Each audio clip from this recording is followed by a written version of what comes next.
आज है 12 अगस्त 2025, दिन है मंगलवार। आइए देखते हैं मध्य प्रदेश की 10 बड़ी खबरें। देश भर के किसानों को 3200 करोड़ फसल बीमा क्लेम का भुगतान। आपको बता दें, मुख्यमंत्री भजनलाल शर्मा और केंद्रीय कृषि मंत्री शिवराज सिंह चौहान झुंझुनू पहुंचे। यहां हवाई पट्टी पर आयोजित समारोह में बटन दबाकर देश भर के किसानों के लिए प्रधानमंत्री फसल बीमा योजना के तहत 3200 करोड़ रुपए की बीमा क्लेम राशि जारी की है। प्रोग्राम में मुख्यमंत्री और केंद्रीय कृषि मंत्री बटन दबाकर रबी सीजन 2024-25 एवं खरीफ सीजन 2024 की बीमा दावा राशि की पहली किस्त डीबीटी के माध्यम से किसानों के खातों में ट्रांसफर करेंगे। केंद्रीय कृषि मंत्री शिवराज सिंह चौहान ने प्रधानमंत्री फसल बीमा योजना के तहत मध्य प्रदेश, राजस्थान, छत्तीसगढ़ समेत कई राज्यों के लगभग 30 लाख किसानों को 3200 करोड़ की राशि सीधे तौर पर ट्रांसफर की है। झुंझुनू से देशभर के किसानों के खातों में भी यह राशि ट्रांसफर की गई है, जिससे प्रधानमंत्री फसल बीमा योजना के लाभार्थियों को बड़ी राहत मिल सकेगी। समारोह में विभिन्न योजनाओं के लाभार्थियों को प्रतीकात्मक चेक भी वितरित किए गए हैं। जबलपुर, रीवा और सागर संभाग में बारिश का अलर्ट। आपको बता दें, मध्य प्रदेश के जबलपुर, रीवा और सागर संभाग के 10 जिलों में सोमवार को भारी बारिश का अलर्ट है। टर्फ लाइन की एक्टिविटी होने से यहां तेज बारिश हो सकती है।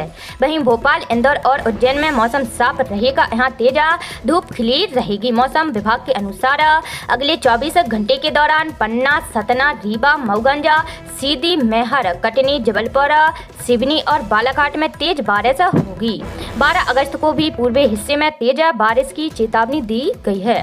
बंगाल की खाड़ी में 13 अगस्त से लो प्रेशर एरिया एक्टिव होगा। इससे पूरे प्रदेश में फिर से तेज बारिश का दौर शुरू होगा। अभी कुछ ही जिलों में बारिश हो रही है। मौसम वैज्ञानिक ने बताया है कि अगले 3 दिन तक कई जिलों में भारी बारिश होगी। 13 और 14 अगस्त से बारिश की एक्टिविटी तेज होगी, यानी अगस्त के दूसरे पखवाड़े में प्रदेश में भारी बारिश का दौर बना रहेगा। वोटर वेरिफिकेशन के खिलाफ विपक्ष का मार्च। राहुल, प्रियंका, अखिलेश को हिरासत में लिया। आपको बता दें, वोटर वेरिफिकेशन और चुनाव में वोट चोरी के आरोप पर विपक्ष के 300 सांसदों ने सोमवार को संसद से चुनाव आयोग के ऑफिस तक मार्च निकाला। इस दौरान लोकसभा में विपक्ष के नेता राहुल गांधी, प्रियंका गांधी, अखिलेश यादव समेत कई विपक्षी सांसदों को हिरासत में लिया गया है। पुलिस उन्हें संसद मार्ग पुलिस स्टेशन ले गई, जहां से 2 घंटे बाद रिहा कर दिया गया है। हिरासत में लिए जाने के बाद राहुल गांधी ने कहा कि यह संविधान बचाने की लड़ाई है, ये एक व्यक्ति एक वोट की लड़ाई है, इसलिए हमें साफ वोटर लिस्ट चाहिए। वहीं प्रियंका गांधी ने कहा कि यह सरकार डरी हुई है और कायर है। उज्ज्वला योजना से घाटा। अब साल में 12 नहीं 9 टंकियां मिलेंगी। आपको बता दें, उज्ज्वला योजना से तेल कंपनियों को 30,000 करोड़ के घाटे की भरपाई के लिए पीएम उज्ज्वला योजना के तहत मिलने वाले 12 सिलेंडरों की संख्या घटाकर 9 कर दी गई है। लागत से कम दाम पर एलपीजी सिलेंडर्स की बिक्री पर ऑयल मार्केटिंग कंपनियों को भारी घाटे से उबारने के लिए सरकार आगे आई है, जिसके तहत अब 12 के बजाय केवल 9 सिलेंडर दिए जाएंगे। इसके अलावा तेल मार्केटिंग कंपनियों को लागत से कम भाव पर एलपीजी सिलेंडर्स की बिक्री से जो घाटा हुआ है, उसकी भरपाई किस्तों में की जाएगी। एलपीजी घाटे की भरपाई के लिए कैबिनेट ने 30,000 करोड़ के कैश मुआवजे को मंजूरी दी है। हाई सिक्योरिटी प्लेट नहीं तो रेन्यू नहीं होगा रजिस्ट्रेशन।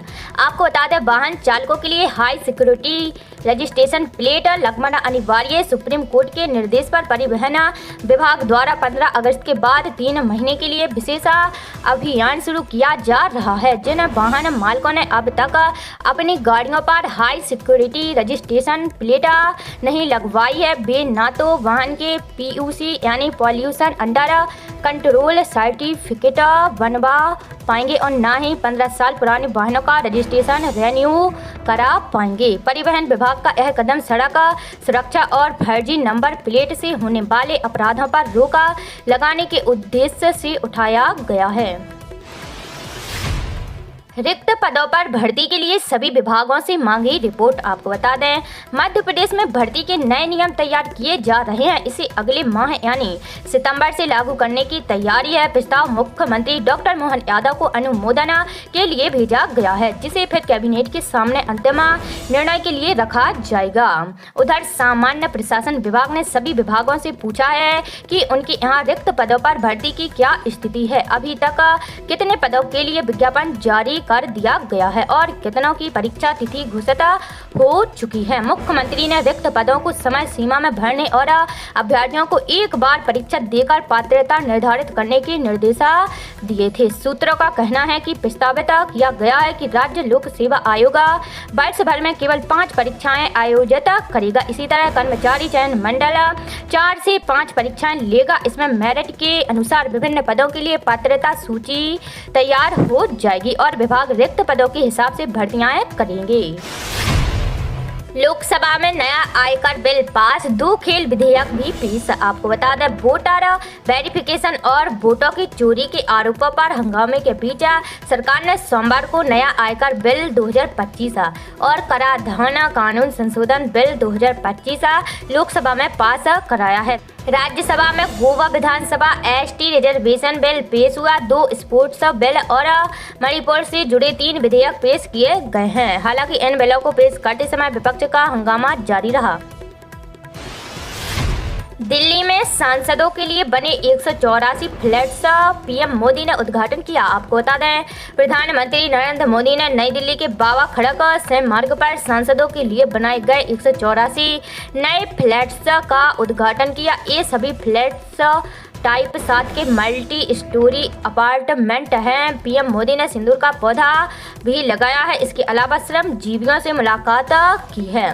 नए बने फ्लैट्स का यह कॉम्प्लेक्स पूरी तरह आधुनिक सुविधाओं से लैस है। इसमें ग्रीन टेक्नोलॉजी का इस्तेमाल किया गया है। हर फ्लैट करीब 5000 स्क्वायर फीट के कारपेट एरिया का है, जिसमें सांसदों के रहने के साथ साथ उनके दफ्तर, स्टाफ के कमरे और सामुदायिक केंद्र की सुविधा भी है। सभी इमारतें भूकंप रोधी हैं और सुरक्षा के लिए मजबूत इंतजाम किए गए हैं। मेधावी विद्यार्थियों के प्रोत्साहन के लिए तत्पर है राज्य सरकार। आपको बता दें, मुख्यमंत्री डॉक्टर मोहन यादव ने कहा है कि मध्य प्रदेश की प्रति व्यक्ति आय अब बढ़कर 1,52,000 रुपए हो गई है, जो वर्ष 2002 और 2003 तक मात्र 11,000 रुपए थी। पिछले 1.5 साल में सिंचाई का रकबा 7.5 लाख हेक्टेयर बढ़ा है। नदी जोड़ो अभियान के माध्यम से प्रदेश के कई जिलों को लाभ होगा। प्रदेश सभी क्षेत्रों में प्रगति कर रहा है। औद्योगिक गतिविधियों और निवेश को विशेष प्रोत्साहन दिया जा रहा है। मेधावी विद्यार्थियों को प्रोत्साहन करने के लिए राज्य सरकार तत्परता पूर्वक हर संभव प्रयास कर रही है। 12वीं बोर्ड की परीक्षा में 75% से अधिक अंक लाने और शाला में प्रथम आने वाले विद्यार्थियों को लैपटॉप और स्कूटी देने की व्यवस्था की गई है।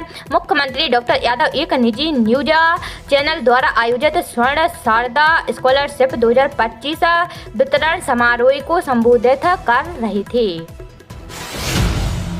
बिहार के 7 जिलों में बाढ़, 10 लाख लोग प्रभावित। आपको बता दें, उत्तर प्रदेश बिहार में तेज बारिश के कारण बाढ़ के हालात हैं। बिहार के 7 जिले बाढ़ की चपेट में हैं। 10 लाख लोग प्रभावित हैं। गंगा समेत बिहार की 10 नदियां खतरे के निशान से ऊपर बह रही हैं। अब तक 11 लोगों की मौत हो चुकी है। पटना जिले की 24 पंचायतें भी बाढ़ से घिरी हैं। उत्तर प्रदेश में भी लगातार बारिश से नदियां नाले उफान पर हैं। मुरादाबाद में रामगंगा नदी उफान पर है। रविवार को एक बाइक सवार इसमें बह गया और फिर 22 घंटे तक एक पेड़ पर बैठा रहा। बाद में उसका रेस्क्यू हुआ।